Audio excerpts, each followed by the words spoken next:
Hi ಎಲ್ಲ ವಿದ್ಯಾರ್ಥಿಗಳೇ. So KCT and NEET student, ಅದರಲ್ಲೂ ಎಸ್ಪೆಷಲಿ KCT ಸ್ಟೂಡೆಂಟ್ ಏನಪ್ಪ ಅಂತಂದರೆ ರಿಸಲ್ಟ್ಗೋಸ್ಕರ ವೇಟ್ ಮಾಡೋದು.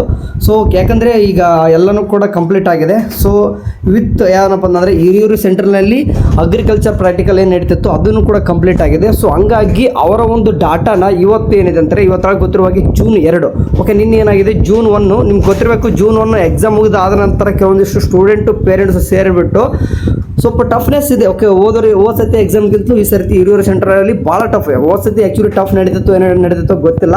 ಸೊ ವಾಪೀಸ್ ಅಂತ ನಡೆಸಿದ್ರು. ಬಟ್ ಈಗ ಏನಾಗಿದೆ ಅಂತಂದರೆ ಭಾಳ ಟಫ್ ಅಂದಿರೋ ಕಾರಣ ವಾಪೀಸ್. ಸೊ ಕೆಲವೊಂದಿಷ್ಟು ಪೇರೆಂಟ್ಸ್ ಎಲ್ಲನೂ ಕೂಡ ಏನಂದ್ರು ಕೋರ್ಟ್ ಮೊರೆ ಹೋಗ್ಬೋದು. ಯಾಕಂದರೆ ಕಳೆದ ಬಾರಿ ಆಗಿರ್ತಕ್ಕಂಥದ್ದು ಏನಿತ್ತು ಅದನ್ನೇ ಏನು ಮಾಡಿರಪ್ಪ ಅಂದ್ರೆ ಕನ್ಸಿಡರ್ ಮಾಡಿಬಿಟ್ಟು ನಮ್ಗೆ ರಿಸಲ್ಟ್ ಅನೌನ್ಸ್ಮೆಂಟ್ ಮಾಡಿ ಅಂತ ಹೇಳ್ತಿದ್ರು. ನೋಡೋಣ ಮತ್ತೆ ಅದೇನು ಕೂಡ ಕಿರಿಕಿರಿ ಆಗಿಲ್ಲಪ್ಪ ಅಂತಂದರೆ ಇವತ್ತೇನಾಗಿರ್ತದೆ June ಇವತ್ತು ಗೊತ್ತಿರುವಾಗ 2 ಈ ಒಂದು ಡೇಟು ಇವತ್ತೇನು ಮೆನ್ಷನ್ ಮಾಡಿದ್ರು. ಇವತ್ತು ತಮ್ಮ ಒಂದು GKVKಗೆ ಮತ್ತು KEಗೆ ಏನಾಗ್ತದೆ ತಮ್ಮ ಡಾಟಾ ಶೇರ್ ಆಗ್ತದೆ. ಆ್ಯಂಡ್ KEದವರು ಕೂಡ ಈಗಾಗಲೇ ಹೇಳಿದ್ರು ರಿಸಲ್ಟ್ ಏನಂತಂದರೆ ನಮಗೆ ನಿಮ್ದೇನಿದೆ ಪ್ರಾಕ್ಟಿಕಲ್ ಅಗ್ರಿಕಲ್ಚರ್ ಅದು ಮುಗಿದ ತಕ್ಷಣ ನಂತರವೂ ಏನು ಮಾಡಿದ್ವಿ ರಿಸಲ್ಟ್ ಪಬ್ಲಿಷ್ ಮಾಡಿದ್ವಿ ಅಂತ ಹೇಳಿದ್ರು.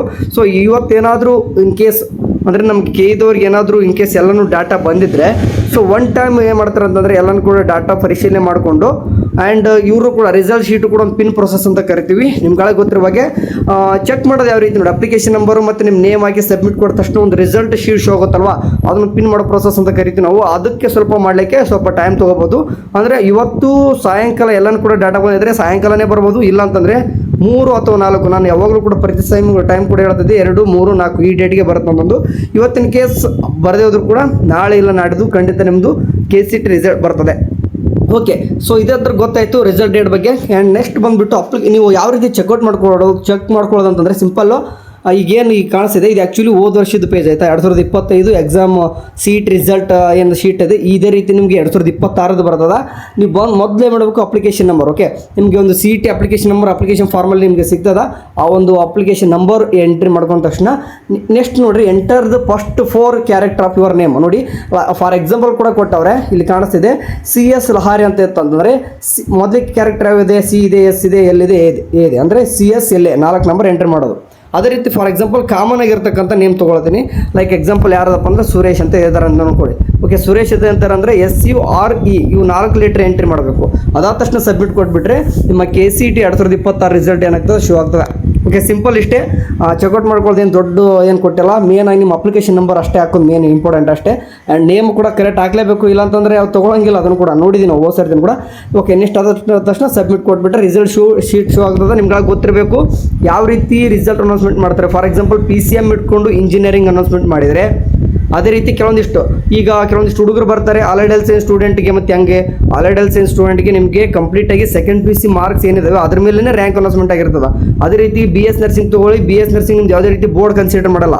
ಬೋರ್ಡ್ದು ನಿಮಗೆ ಥಿಯರಿ ಮಾರ್ಕ್ಸ್ ಕನ್ಸಿಡರ್ ಮಾಡಲ್ಲ, ಓನ್ಲಿ PCMB KCT ಮಾರ್ಕ್ಸ್ನ ಕನ್ಸಿಡರ್ ಮಾಡ್ತಾ ಇದ್ದಾರೆ.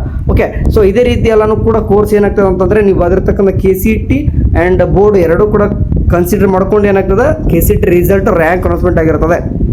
ಓಕೆ, ರ್ಯಾಂಕ್ ಬಂದ ನಂತರ ನೆಕ್ಸ್ಟ್ ಪ್ರೊಸೆಸ್ ಒಳಗೆ ಗೊತ್ತಿರ ಬಗ್ಗೆ ವೆರಿಫಿಕೇಶನ್ ಸ್ಲಿಪ್ ಬಿಡ್ತಾರೆ, ಸೀಟ್ ಮ್ಯಾಟ್ರಿಕ್ಸ್ ಬರ್ತದೆ, ಪೇ ಸ್ಟ್ರಕ್ಚರ್ ಬರ್ತದೆ, ಆಪ್ಷನ್ ಎಂಟ್ರಿ ಸ್ಟಾರ್ಟ್ ಆಗುತ್ತೆ. ಅದನ್ನೆಲ್ಲನೂ ಕೂಡ ನೆಕ್ಸ್ಟ್ ಬರೋಂಥ ದಿನಗಳಲ್ಲಿ ಹೇಳ್ತೀನಿ. ಓಕೆ, ಸರಿ ಅಷ್ಟೇ. ಸದ್ಯಕ್ಕೆ ನಾಳೆ ಇಲ್ಲ ನಾಡ್ದು ರಿಸಲ್ಟ್ ಬರ್ತದೆ. ವೇಟ್ ಮಾಡೋಣ. ಏನೇ ಅಪ್ಡೇಟ್ ಬಂದರೂ ಕೂಡ ನಿಮಗೆ ರಿಸಲ್ಟ್ ಲಿಂಕ್ ಓಕೆ ಪದೇ ಕೇಳ್ತಾರೆ. ಲಿಂಕ್ ಏನೆಲ್ಲ ಬರುತ್ತೆ ಮೊದಲು KE ವೆಬ್ಸೈಟ್ ಬಿಟ್ಟರೆ ಮತ್ತೆಲ್ಲೂ ಕೂಡ ಬರಲ್ಲ. ಇನ್ನೊಂದು ಬರ್ತದೆ KResult.nic.in ಅಂತಂದು ನಿಮ್ಗೆ ಇದು ಕಾಣಿಸ್ತಿದೆ ನೋಡಿ, ಇದು ಕೂಡ ಬಂದಿದೆ. ಅಂದರೆ KEದಲ್ಲಿ ಬಿಟ್ಟರೆ ನೆಕ್ಸ್ಟ್ ಬರೋ ವೆಬ್ಸೈಟೇ KResult.nic.in. ಅಂದರೆ SSLC PUC ರಿಸಲ್ಟ್ ಯಾವ ರೀತಿ ಚೆಕ್ಔಟ್ ಮಾಡ್ಕೊಂಡಿದ್ರು CET ಫಲಿತಾಂಶ ಲಿಂಕ್ ಅಂತ ಕೂಡ 2026 ಅಲ್ಲೂ ಕೂಡ ಬಂದಿರುತ್ತೆ. ಓಕೆ, ನಿಮ್ಗೆ ಲಿಂಕ್ ಎಲ್ಲೂ ಕೂಡ ಸಿಗದೆ ಹೋಯ್ತು ಅಂದರೆ ನಮ್ಮ ವಾಟ್ಸಪ್ ಗ್ರೂಪ್ ಅಥವಾ ಚಾನಲ್ ಅಂತ ಸಿಕ್ಕಿರ್ತದೆ, ಜಾಯ್ನ್ ಆಗಿ. Thank you, have next day, bye.